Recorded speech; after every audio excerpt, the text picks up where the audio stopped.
Hey, everybody. Okay, it is Monday at 1 p.m. Eastern, and you know what that means? It means it's time for the live cast. By the way, the other time we live cast every week is Wednesday mornings at 10 a.m., but fortunately on Mondays I get to sleep till noon to kind of sleep off the weekend. That's why we make it at 1 o'clock on Mondays. No, not really. But anyway, those are our two times, so jot those down if you want to join us live and ask questions, but obviously you can look at the replays anytime you like, so sleep in as long as you want.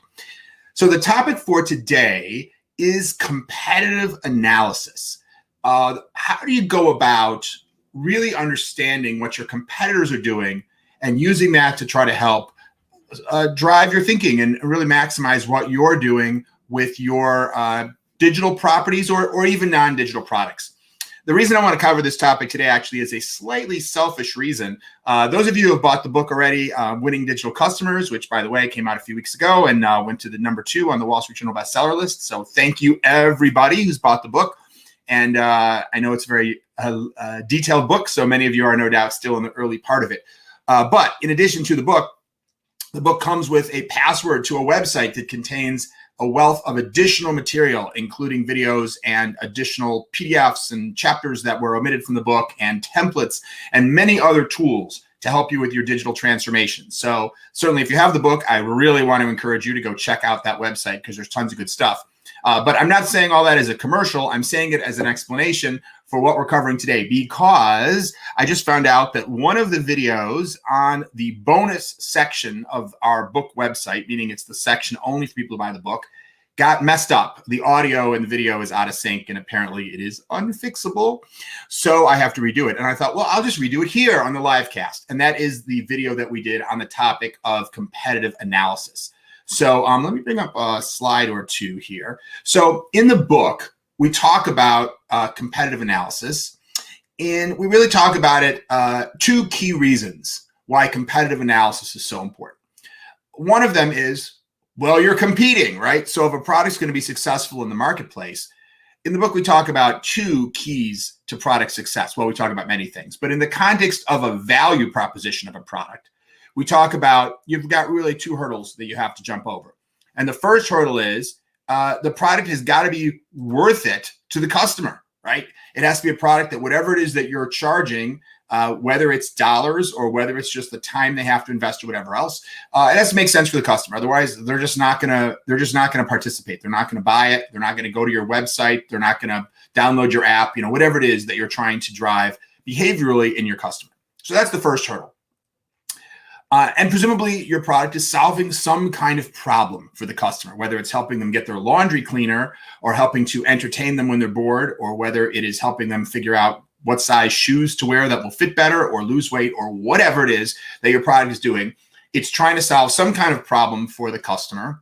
And the truth is that it's not enough to just provide a good solution to a problem because you have competitors. So in order for a product to be really successful in the market, it has to not only be worth it to customers, but it also has to be a better value than the alternatives that are out there. If you're offering a credit card with a low 12.9% interest rate, but your competitors are all offering 8.9% or 2.9%, well, you potentially have a problem.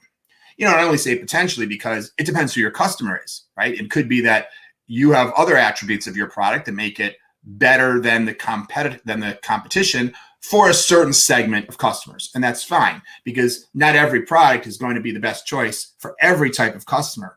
One example we use in the book is that video conferencing equipment that you put into company conference rooms can cost tens of thousands of dollars, and it's super high quality. But other people just use Skype, which is free, or depending on how you're using it, might cost you a few cents a minute, far less expensive. So which is a better value proposition? Well, it kind of depends on the customer. There are many customers for whom they'd much rather have something free, but Skype's quality is not the same as what you get from video conferencing equipment installed in your corporate conference room. So point is, you don't always have to be better than the competitor for every customer, but in order to have a successful product, you have got to be better than your customer, at least in the eyes of some people, or else you're probably not going to sell very much of your product, except to people who are very uninformed and don't know that there's a better alternative available.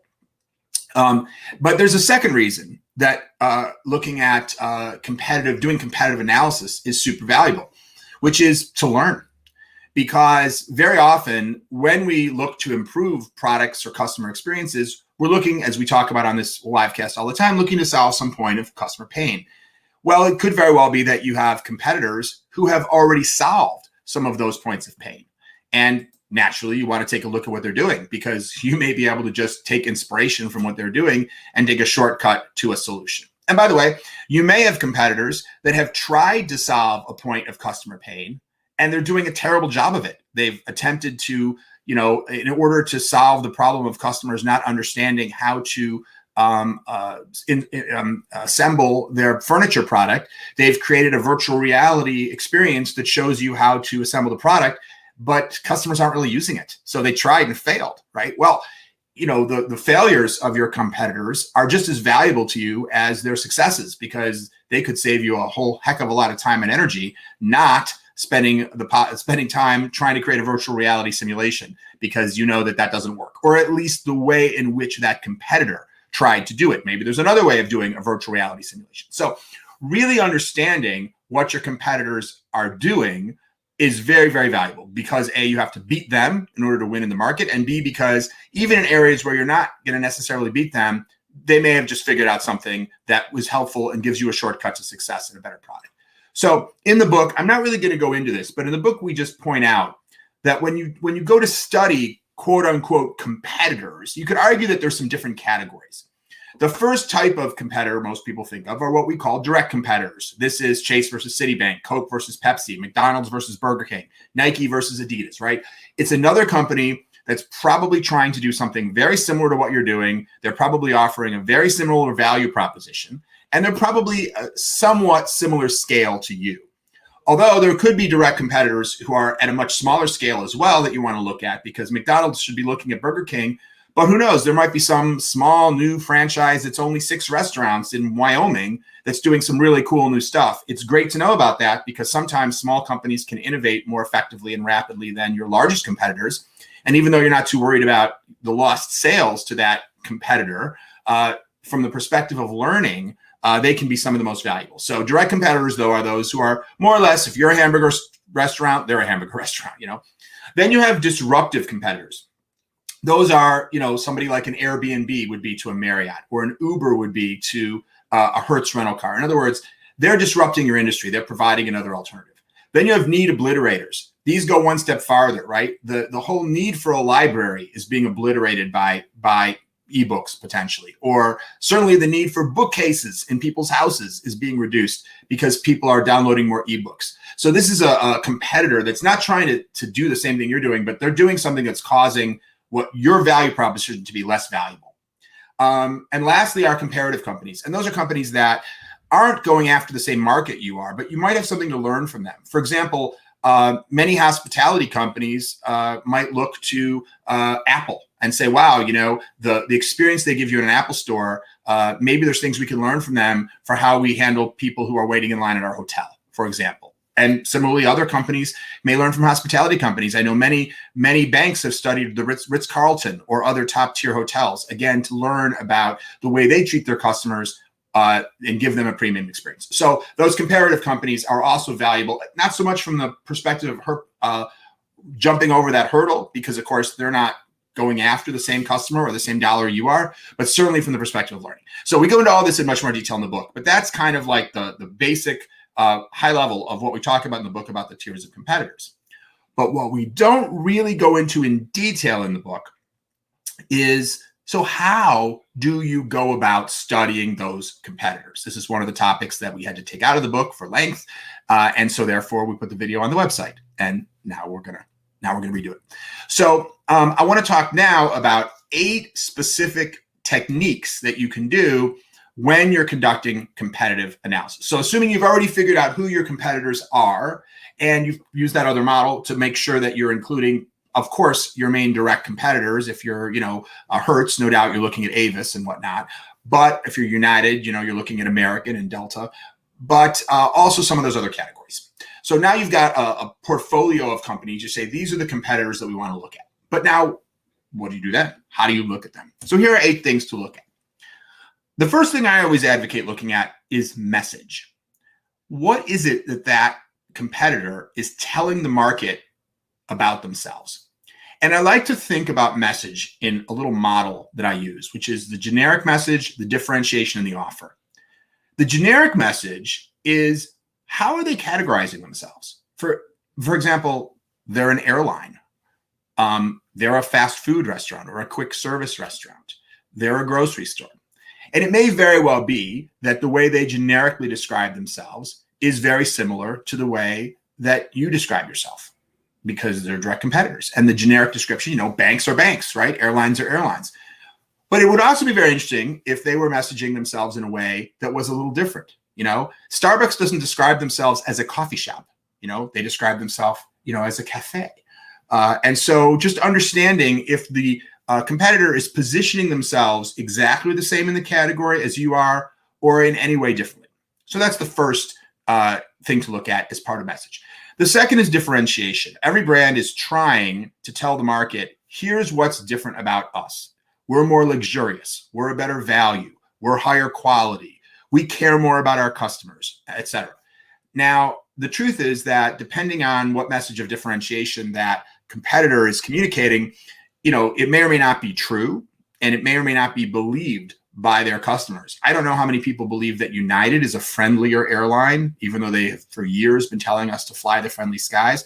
I think United is a perfectly friendly airline. I fly them all the time, but I certainly don't go on Delta and discover that people are less friendly. I don't fly on if I go on JetBlue, I don't find people are less friendly. I have flown some airlines like, what's that one in Europe? I don't know, EasyJet, I think, where they definitely are less friendly. But in terms of the main large American airlines, large US airlines that United competes with, I have not observed that they are friendlier than most of their direct competitors. So they attempt to message differentiation.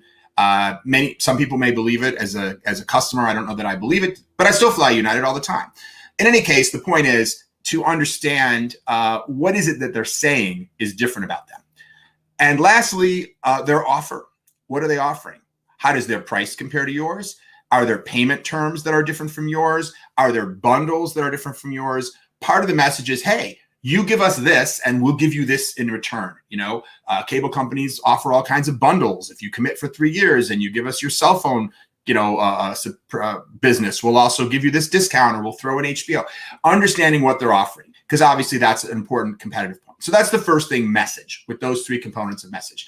And it's very easy to find out what your competitors are communicating from a message perspective. Just look at their website. Just look at their advertising. It's typically very, very straightforward. And as you're looking at message, then that dovetails into number 2, which is marketing techniques. In other words, how are they getting the message out there?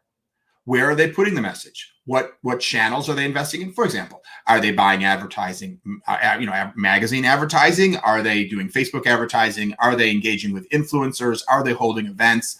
What are the different ways in which they are marketing themselves? Now, there are a lot of different ways to get this information. If they're a major national brand, it may be obvious, right? Just open up any magazine and there are their ads. There are also services and tools you can use to get this information. In the digital world, for example, there's one called SimilarWeb. And if you look on SimilarWeb, it will tell you about any given brand, for example, where they're advertising, what ads they're running, how much they're running them, things like that. Banner ads or social media ads, things like this. And there are other tools as well. And I can only get into so much detail here on this video because I've got 6 more things to cover. But there are a variety of tools. Avail yourself of the tools that allow you to make sure that you know what kind of media buying they're doing, or what kind of social media campaigns they're running. What are they doing to try to get that message, number 1, out to the right people? And by the way, who do they seem to be targeting?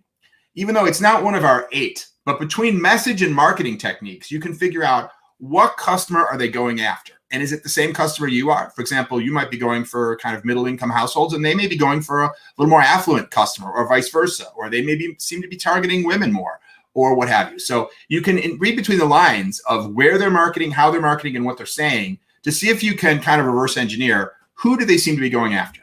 Now, we're going to talk later about, what exactly to do with all this information, but these are the kind of detailed things you want to try to be understanding about your competitors. The next is experience analysis. So beyond marketing, what is the actual experience of the product or service. Now, of course, that's going to vary a little bit based on what kind of competitor it is. It might be looking at the website user experience, the app, the features of the app, the layout of a store, the way their associates are trained. Obviously, if it's an airline, what are they doing on board? What food are they serving? What entertainment are they providing? So, if it's a bank, it may be, what does the interior of their banks look like? How are they handling while you're waiting in line? Or, do they have a counter you go up to? All of these types of things. Essentially, taking a look and kind of analyzing and inventorying, what are they doing? If they have features on their website that you don't have, you want to know that. Does that mean you need those features? Not necessarily. They may be features nobody's using. But nevertheless, the first step of competitive analysis is just to understand, what are they doing? And that may mean, by the way, that you need to go to the next step, which is mystery shopping.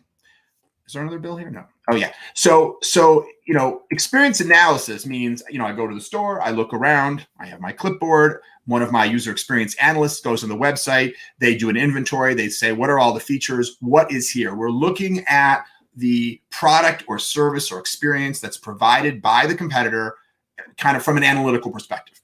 Mystery shopping is a little different. In mystery shopping, we take on the persona of a customer and ideally engage in a real world shopping experience. And what I mean by real world is, if I'm booking, if I'm trying to have if I'm trying to mystery shop United Airlines, in a perfect world, I actually have to go somewhere, right? I'm not just going on the website and theoretically booking a trip, but I actually have a trip I need to book. And if I'm buying a gift, if I'm mystery shopping the process of using the gift registry at Macy's, I actually have someone I need to give a gift to, or whoever's doing the work has an actual need, because you're going to see that experience in a much more nuanced way, in a much more accurate way, than if you're just like, well, let's just imagine that I was buying a gift for somebody, because you don't have a real person that you're buying a gift for. But when you're really buying a gift for somebody, you have different problems you're trying to solve. Well, what if they need to return it? And more things will occur to you. So I really encourage you to do your best. Now, there are times when it's tough, if you're doing the dialysis center somewhere, and you're not a diabetic. I'm not saying you should go in for dialysis, but in most cases, you want to try to find people who have some kind of real need to actually experience the product or service. If I'm trying to do this for H&R Block, I'm going to bring in my taxes, and I'm actually going to go through the process of having my real taxes done, etc. And you really want to do the mystery shopping. I feel like actually that mystery shopping, I'm using that term because it's a very common industry-wide term, mystery shopping. But in reality, I feel like it's not the best term, because I don't think you should just be shopping. Shopping implies, I'm wandering around, I'm looking. But I think you should be mystery buying and mystery using and mystery having problems and mystery calling support for help, right? I realize this is a mouthful, so I don't have a proposed alternative label for the industry for mystery shopping, but I just don't want you to think about mystery shopping only in terms of shopping. I want you to think about, if I'm, mystery shopping for a checking account for a bank, I want to look at the different options and I want to talk to them, and I'm going to open an account and I'm going to get my checks and I'm going to write some checks and I'm going to set up my bill payees and I'm going to go through the whole process, and hopefully I'm going to have a problem or two. And if not, I'm going to invent a problem or two so I can call up and ask questions and really understand, what is the full life cycle of that customer journey look like. And then I'm going to try to add another product and apply for a credit card and see whether, do they know that I'm a customer of their bank? Are they a checking customer? And do I get appropriate treatment? Or am I asked once again to tell them my name, address, and social security number? All those types of things. So there's mystery shopping. I know I talked about that for quite a while, but try to create a real world need, and then really let it go through as much of that life cycle as is humanly possible. And in most cases, it should be possible to go through the whole customer life cycle. The next is reviews or other kinds of social listening. So this is pretty easy, but again, we want to understand how are real world customers responding to those competitors. The first three, we're looking to understand, what are they doing? And actually in the fourth as well, we're just looking at what are they doing, and perhaps starting to understand, especially in the fourth, what's working and what's not working. By the time we get to the fifth, we're really trying to understand what is actually resonating with their customers. Because we could learn in number 1 and number 2 about what they're doing and go, oh, we better do that. Our competitor's doing that. Well, we could learn in number 5, yeah, people hate it. They just launched a whole new, a vegan menu on their airline. And even the vegans say it's the worst vegan food they ever tasted in their entire life. Well, that's important to know. Or they could have tried creating a cool new feature and nobody's using it. So nobody's talking about it. They launched some big thing with fanfare and you go to social listening and it's crickets. So for anyone who doesn't know what I mean by social listening, what I mean is that there are tools like Radian6 and others that will scan across like the whole Twitterverse. And if you give it keywords, that things you want to know what people are saying about those topics, they'll come back and let you know. If a new movie comes out, you can quickly scan and say, what are people saying about this movie? And furthermore, get a sense from something called sentiment analysis of whether people seem to be saying positive things or negative things and what the most commonly used phrases are. So you can very quickly have artificial intelligence that reads millions of tweets or other kinds of social posts and is able to come back to you with a reasonably accurate report without requiring you to go read all that stuff. And similarly, of course, looking on, again, depending on the industry, whether it's Yelp or whether it's TripAdvisor or whether it's Amazon reviews or what have you, taking a look and seeing what are real customers saying about this product, not just how many stars are they giving it. If they like it, great. Why do they like it? What are they praising? And what are they not mentioning? There could be, you could have a very successful product and it could have 10 key features. But what you'd like to know is, well, which of those 10 key features are really driving satisfaction? Because it could be it's only 4 of them. So it could be that if you want to compete with that successful product, you don't need those 10 features. You need those 4 features and then one more that's not in the 10 features that successful product has. That the other 6 features, nobody seems to be talking about them. Now, of course, they could be not talking about them because there's table stakes and nobody gets excited about them. You need to use your judgment when you look at this kind of information. But in any case, very, very valuable to start to understand what's actually happening. And another tactic with a similar objective is talking to customers or even talking to former employees, as long as you're respectful of any non-compete type agreements they have from their former employment agreements, to understand what the customer's experience is of that brand. What are they finding is really delightful, and what are they finding is dissatisfying to them? Obviously, if you're trying to compete, you want to understand these things. And former employees can be very useful because they have an even broader perspective because they probably deal with a lot of customers. I mean, of course, it depends on the role of the employee. But for example, if you were to talk to somebody who used to work, in customer service for American Airlines and you're United Airlines, understanding what customers were most happy and satisfied with as American Airlines customers and which things troubled them the most or that they complained about the most, this is very, very helpful information. And of course, that one employee probably dealt with thousands of customers in a given year or what have you, compared to just going off and talking to one customer or going and talking to 10 or 20 or 30 customers. So I would do both. In the book, we talk about the idea of direct customer research, but also customer experts as a source of insight. And I think that applies just as much to competitors as it does to trying to understand your own customers' experiences. So that's number 6, 2 more to go here. Number 7 is market success. So this is another technique to try to understand, if the first 4 techniques are all about how to understand what they're doing, then these next 3 are to understand, is it working and what of it is working? So market success could be anything from looking at their quarterly reports. If they're a public company, like, is their stock going up? Is the revenue going up? Are their sales going up? And how is that broken down? Some public companies will give you a pretty good breakdown by business unit, and others, they try to blur it and don't want to tell you too much, probably for this very reason, right? They don't want their competitors to know too much about what they're doing.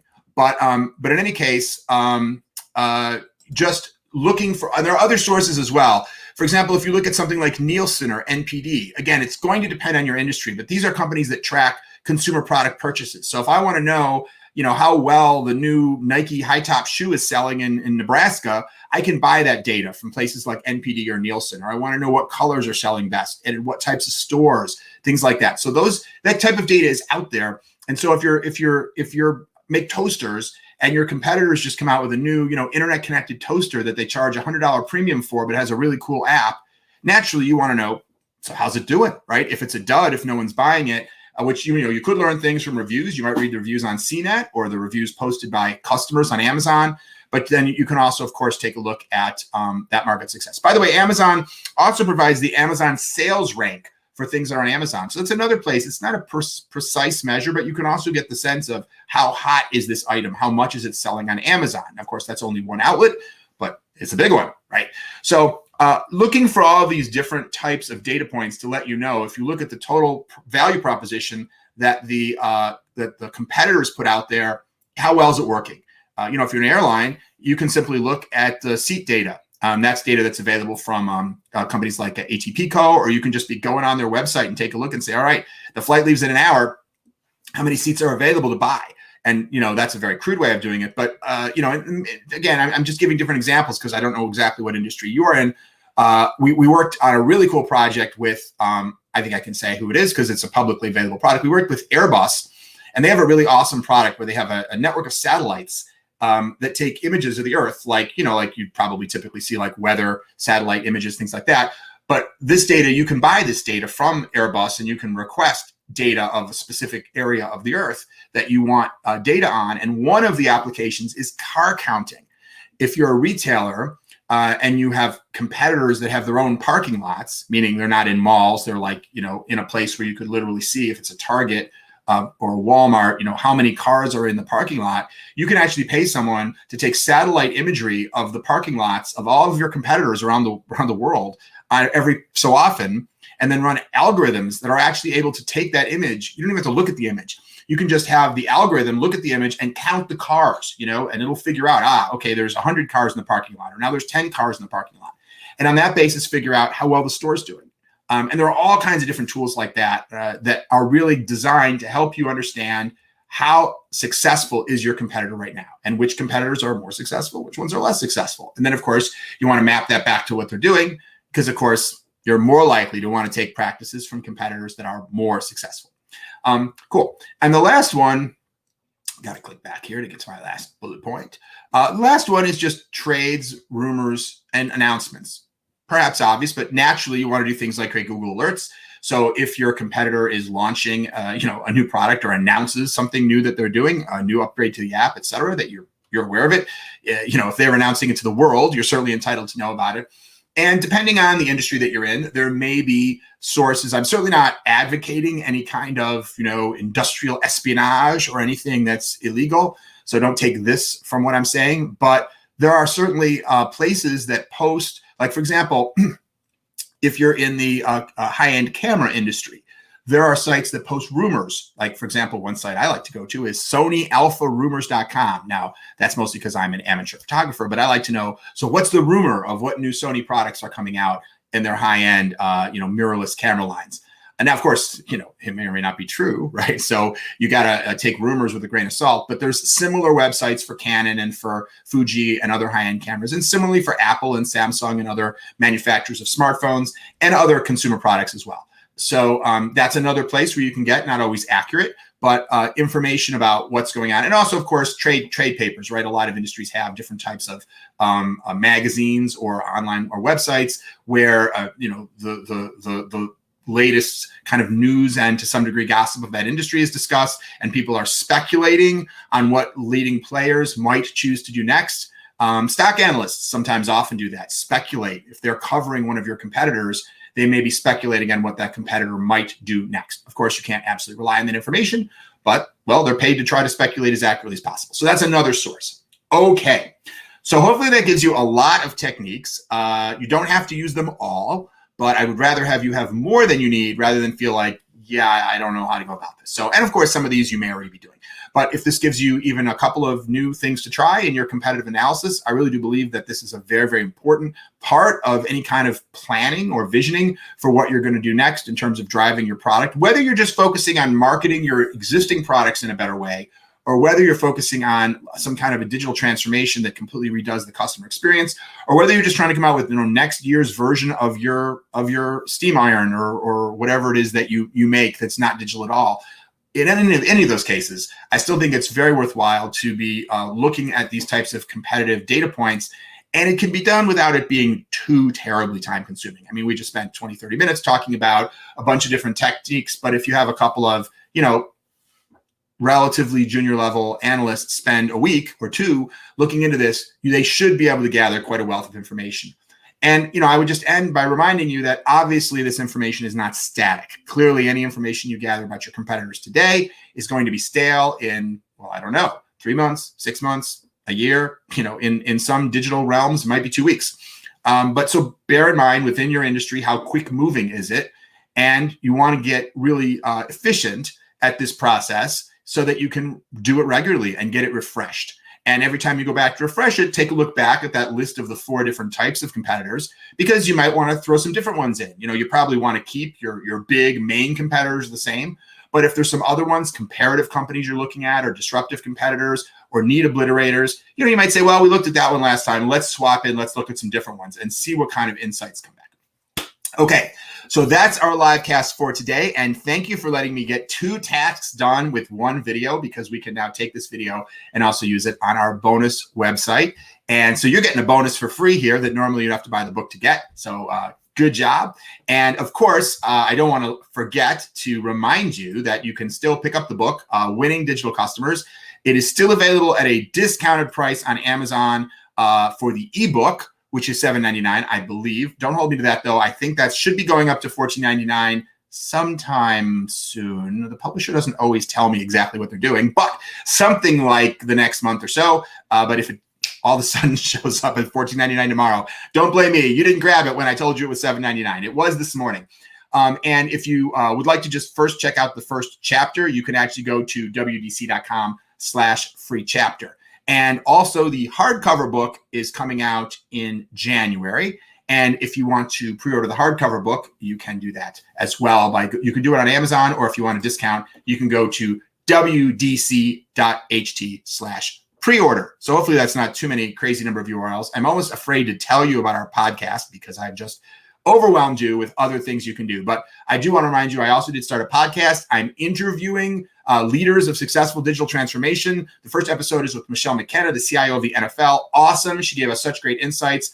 I recorded one that I think has just been released with the CEO of Foot Locker, international CEO for Foot Locker. And we have a bunch of other really, really cool ones that are coming through the pipe. So I definitely encourage you to go to your favorite podcasting location and just look for I think you can go to, here's one more URL, which is the wdcpodcast.captivate.fm. I believe it gives you a directory of places that you can get it, but you can also get it on iTunes and Spotify, and that's where I go, and probably just about any place that has a directory of podcasts. So that is it for today. Thanks for watching. Have an awesome rest of your week. Bye.